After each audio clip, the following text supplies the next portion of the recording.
Divine ஜேர்னில இன்னைக்கு பார்க்க போறது ஒரு சிவன் கோயில். இங்கதான் சிவபெருமான் ஆனந்த தாண்டவம் ஆடினாராம். அது மட்டும் இல்லாம அதே ஆனந்த தாண்டவ வடிவத்திலேயே நமக்கு காட்சியும் தராராம். நான் சொன்னதுலயே தெரிஞ்சிருக்கும் இது நடராஜர் கோயில்னு. அட ஆமாங்க, சிதம்பரத்துல இருக்க நடராஜர் கோயில தான் இன்னைக்கு நம்ம பார்க்க போறோம். வீடியோவை ஸ்கிப் பண்ணாம கடைசி வரைக்கும் பாருங்க. திருக்கடையூர் கோயிலுக்கு மட்டும்தான் போறதா நாங்க 1 மந்தாவே பிளான் பண்ணியிருந்தோம். சடனா ஒரு நாளைக்கு முன்னாடி தான் ஃபர்ஸ்ட் சிதம்பரம் போயிட்டு தில்லை நடராஜரை தரிசனம் பண்ணிட்டு அதுக்கப்புறம் திருக்கடையூர் போலான்னு பிளானை சேஞ்ச் பண்ணோம். அதனால சனிக்கிழமை நைட்டு செங்கல்பட்டுல 11 மணிக்கு ட்ரெயின் ஏறணும். காலையில 3:30 மணி போல சிதம்பரத்துல ரீச் ஆயிட்டோம். ரெஃப்ரெஷ் ஆயிட்டு 5:30 மணிக்கெல்லாம் நாங்க கோயிலுக்கு வந்துட்டோம். ஷார்ப்பா 6 மணிக்கு கோயில் ஓபன் பண்ணாங்க. இதுதாங்க கிழக்கு கோபுரம்.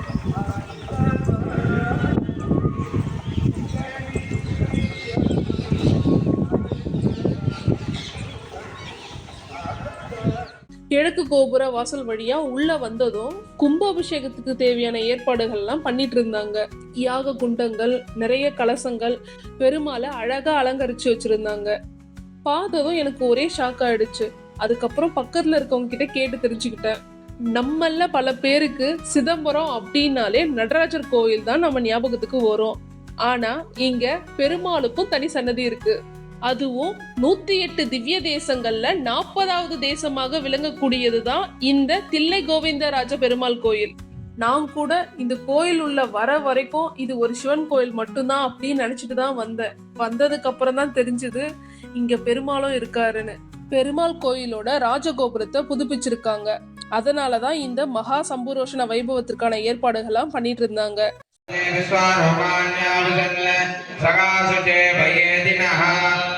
இங்க உற்சவ பெருமாளை தான் அலங்காரம் பண்ணி வச்சிருந்தாங்க. அவரை நல்லா தரிசனம் பண்ணிட்டு அதுக்கப்புறம் கோயில் உள்ள மூலவரை பார்க்கலான்னு உள்ள போனோம். இந்த கோயில் உள்ள இருக்க சிற்பங்கள் அவ்வளோ அழகா தத்ரூபமா வடிவமைச்சிருப்பாங்க. அது மட்டும் இல்லாம நடராஜர் இருக்கும் அந்த பகுதி மட்டும் கேரளா ஸ்டைல் கோயில் மாதிரி இருக்கும். இந்த இடத்துல சிவபெருமான் ஆனந்த தாண்டவம் ஆடினது மட்டும் இல்லாம ஆனந்த தாண்டவம் ஆடின அதே வடிவத்திலேயே நமக்கு காட்சியும் தராரு. அவருக்கு பக்கத்திலேயே சிவகாம சுந்தரி அம்மனும் நமக்கு காட்சி தராங்க. பொதுவா எல்லா கோயில்லையும் மூலவரை தரிசனம் பண்ணணும்னா லைன்ல நின்றுதான் நாம தரிசனம் பண்ணணும்.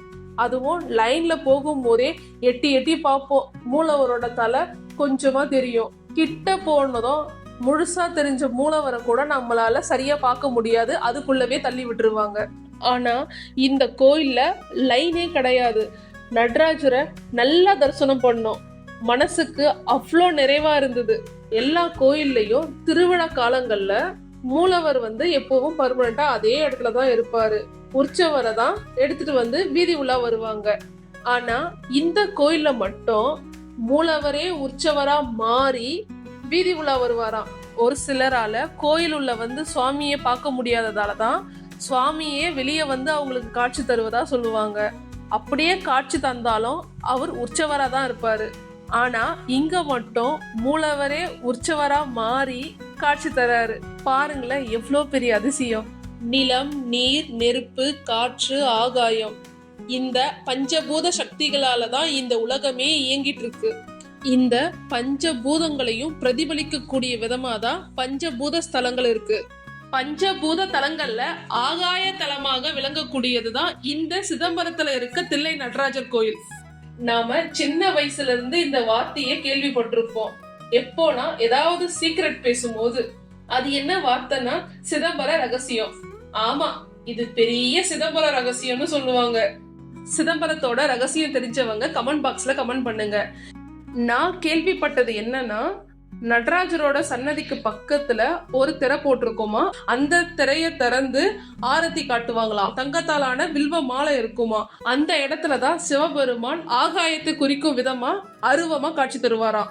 இது உண்மையா இல்லையான்னு எனக்கு தெரியல. தெரிஞ்சவங்க கமெண்ட் பாக்ஸ்ல கமெண்ட் பண்ணுங்க. நடராஜரோட சன்னதிக்கு பக்கத்திலேயே கோவிந்தராஜ பெருமாளோட சன்னதியும் இருக்கு. எப்படி நடராஜரோட கோயில சிதம்பரம் தில்லை நடராஜர் கோயில்னு சொல்றாங்களோ அதே மாதிரி கோவிந்தராஜ பெருமாளோட கோயில சிதம்பரம் திருச்சித்திரக்கூடம் கோவிந்தராஜன் கோயில்னு சொல்றாங்க. இந்த கோயில் ஆகாய ஸ்தலம் என்பதால இங்க பெருமாள் சயன கோலத்துல ஆகாயத்தை பார்த்தபடி காட்சி தருவாராம். அன்னைக்கு எங்களால பெருமாளை தரிசனம் பண்ண முடியல, ஏன்னா கோயில்ல வேலைகள் நடந்துட்டு இருந்தது. இந்த கோயிலோட சுற்று பிரகாரத்துல ஒரு பெரிய தீர்த்த குளமும் நிறைய சின்ன சின்ன சன்னதிகளும் இருக்கும். விநாயகருக்கு தனி சன்னதியும், முருகனுக்கு தனி சன்னதியும், நவலிங்கங்களுக்கு தனி சன்னதியும், அது மட்டும் இல்லாம சிவகாம சுந்தரி அம்மனுக்கும் தனி சன்னதியும் இருக்கும். அம்மனோட சன்னதிக்கு பக்கத்துல சின்னதா ஒரு தூண் இருக்கும். அந்த தூணுக்கு பக்கத்துல நின்னு நம்ம பார்த்தோம்னா கிழக்கு கோபுரம், தெற்கு கோபுரம், மேற்கு கோபுரம்,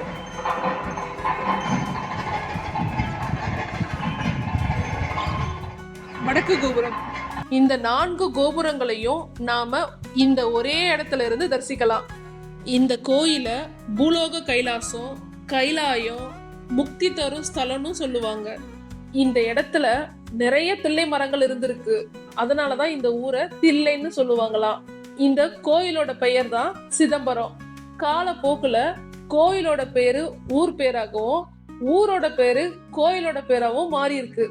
இந்த கோயில் எங்க இருக்குன்னா கடலூர் மாவட்டத்துல சிதம்பரம் என்ற ஊர்ல தான் அமைந்திருக்கு. கோயிலோட டைமிங் பாத்தீங்கன்னா காலையில 6 மணில இருந்து 12 மணி வரைக்கும், மாலை 5 மணில இருந்து 9 மணி வரைக்கும் திறந்திருக்கும்.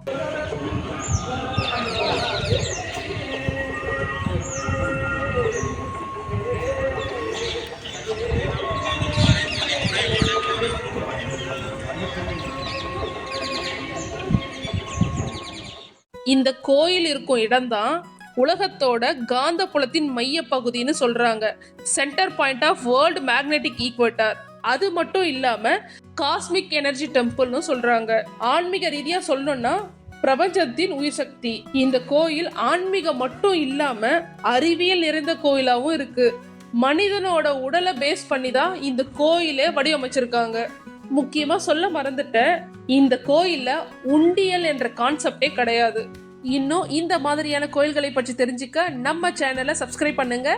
இந்த வீடியோ பிடிச்சிருந்தா உங்க ஃப்ரெண்ட்ஸ் அண்ட் ஃபேமிலிக்கு ஷேர் பண்ணுங்க அண்ட் கமெண்ட் பண்ணுங்க. மீண்டும் சந்திப்போம்.